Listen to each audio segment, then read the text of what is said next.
Yo, what's going on everyone? Wolfman Customs bringing you guys another YouTube video. This time it's an update on the gallery cars. I know that I've owed it to you guys for a long time. I'm also sorry in advance for the short intro. I've just recorded the video. My phone's out of storage. So yeah, we're just gonna hop right into it. So yeah, without further ado, let's get to it. For those of you guys coming from Instagram, you guys already know that the gallery cars are available. Those of you guys on YouTube may not know this, but the gallery cars will be available for public purchase starting in December. But now that you guys know that the gallery cars are available, let's get to the update, because I've owed it to you guys for quite a while. We're going to go over some of the changes that I've made, as well as price points and other expectations for the project. So yeah, let's get to it. Now, before we dive in, there is one note I just want to add beforehand. Since it is 2 a.m. on a Monday night or a Tuesday morning, I'm just not going to be digging out the gallery cars. I got back from running my model trains at one of the model train clubs, and it's that very bottom box.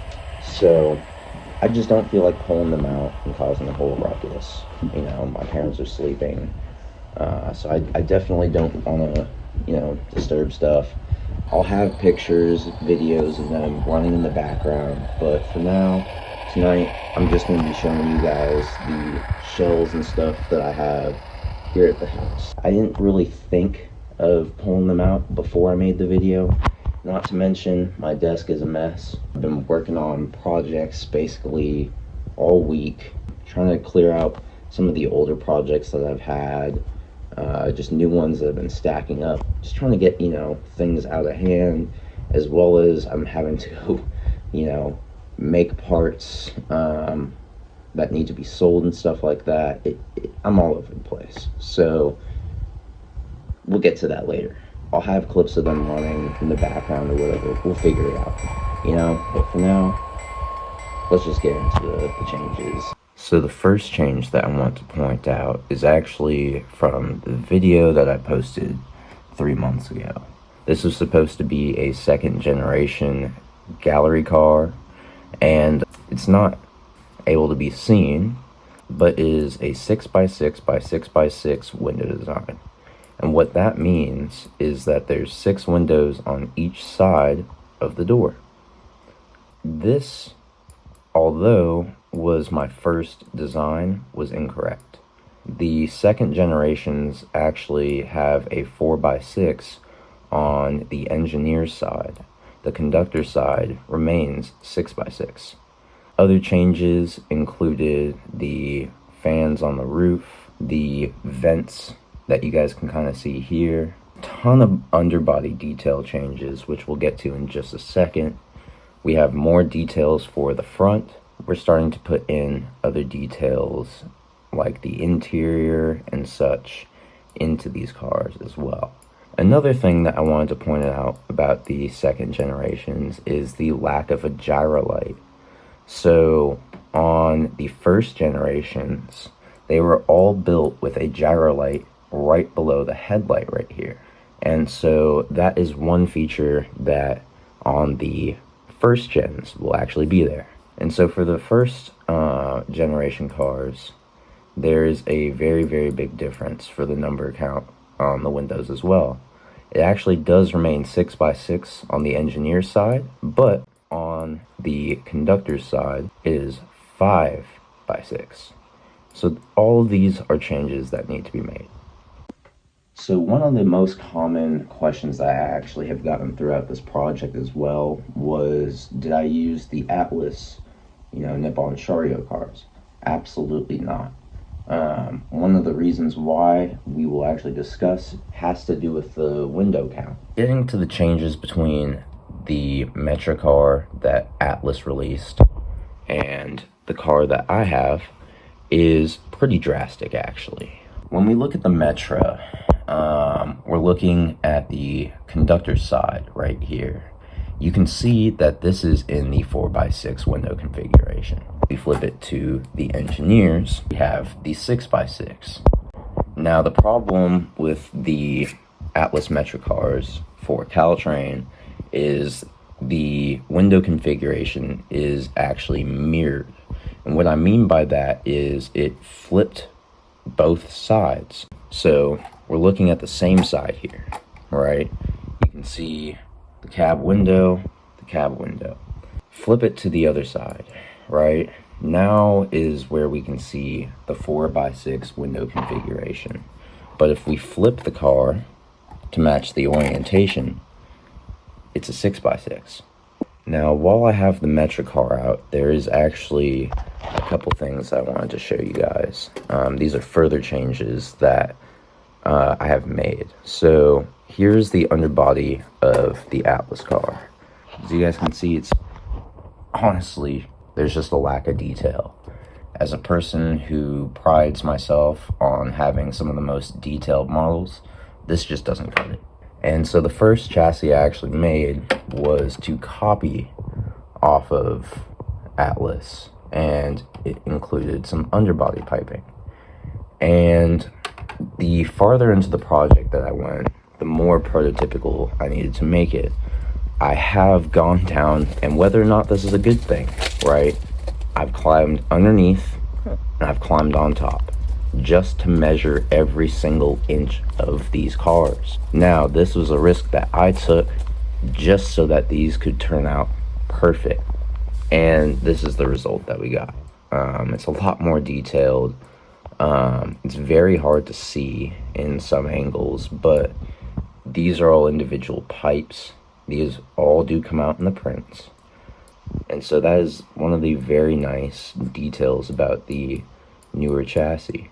One of the cool details about the Caltrain gallery cars that I'm sure all you guys know at this point is the fact that they ended up taking the K5 LAs off of them due to the noise complaints up and down the peninsula. They ended up replacing them with Caltrain P2s as well as the K2s, but the P2s were the primary horns that they are very well known for, kind of like Metrolink. Instead, Caltrain uses the 2 and 3 configuration. One of the cool features that I needed to add was the cage with the 2 bells. You know, it's tucked away just as it was intended to be, but you have all your detail. What is really crazy is these show up in the prints.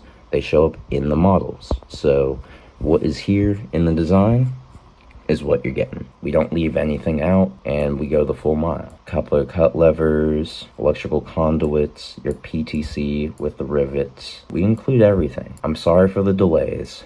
Like, I'm very, very sorry. You know, but I'm trying my best here behind the scenes to bring you guys a quality product that is 100% prototypical. Again, I haven't seen anybody create these in my lifetime. The closest you would find to these would be the N-scale Kato Caltrain cars, and those have their own issues, you know. Now, here's a really quick glance at the shells. As you guys can see, they're actually really detailed. This is really surprising to me, you know. There's a lot of definition. You can see everything, and so I'm pretty proud of the fact that these came out this detailed. Here is an unworked on shell. It has its imperfections, so you guys can kind of see there's print lines all throughout. One of the reasons why there's print lines is because this shell practically doesn't fit in the printer that I have. There's about 1/10 of an inch on either side until it runs out of space. So due to size restrictions, these need to be printed flat. They cannot be printed any other way. That leads to some print lines being there. Now, obviously, all 3D prints are going to have print lines. They all need to be sanded out. But you guys can see that's a lot of sanding. These are able to print little details such as the rivets, but just due to the nature of these being 3D printed, they need to be sanded, and that sanding, unfortunately, takes out a lot of that detail.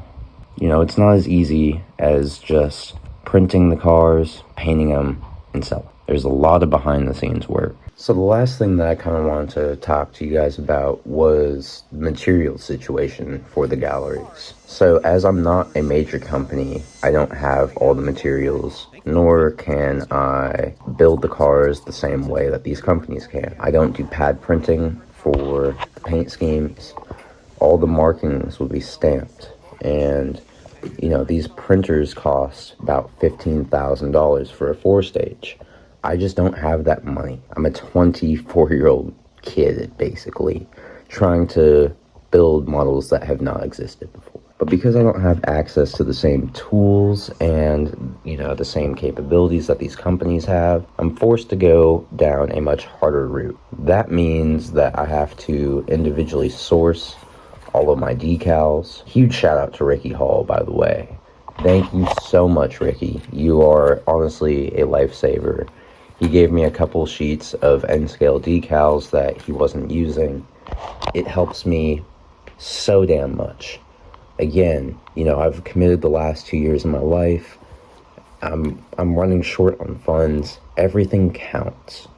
And so the fact that he had extra decals that he just willingly gave to me, thank you so much, Ricky. It kind of goes to prove that everything is a lot tougher than it seems, right? I don't think many of you guys really know the amount of work that I have to put in just so that we all have cars to enjoy. One of the things with the galleries is the price point. Many of you guys have been asking me, what are the price point for the cars? So one of the reasons for the delays is actually trying to determine the price point of the cars. And so one of the workarounds that I have come up with is selling DCC and sound sets as well as DC sets. Unpainted sets will also be available eventually, while I am trying to figure out all the prices of that. So that will be in another upcoming announcement. I'm sorry for all the announcements, but these things do take time to figure out. DCC and sound sets will be $850 for a 5 set. Now, it's a high price, but there is quite a lot that goes into this. The stripes for all the galleries need to be cut from an HO scale sheet. The numbering goes to a metra sheet where I use the numbers. I also cut out the markers for whether or not it's in a wheelchair accessible car. That doesn't even include the other labels around the windows and whatnot. Another thing that I do want to point out is for the cars to come out the best, you need to use the best products. One of the things that is very hard to see is that these cars are very, very reflective. This is almost a chrome paint. It reflects colors really, really well. To get that effect on the paint, we do use the highest quality paint, and that costs money. And so we don't short ourselves on materials.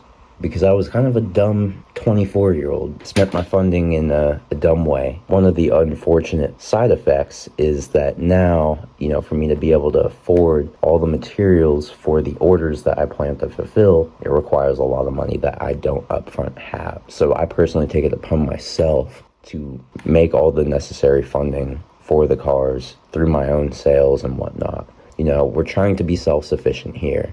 We're not trying to burden or ask for investments. We're trying to do this the right way, the tough way. And so thank you guys for bearing with me. This is going to be a much longer video. I'll make sure that this video has clips of the galleries running. I don't even think I got to get to the sound file, which is a whole nother ordeal. So thank you guys for sticking through this long, boring, probably, yet informational video just to learn more about what's going on. Thank you guys for supporting me as well. It really does mean a lot.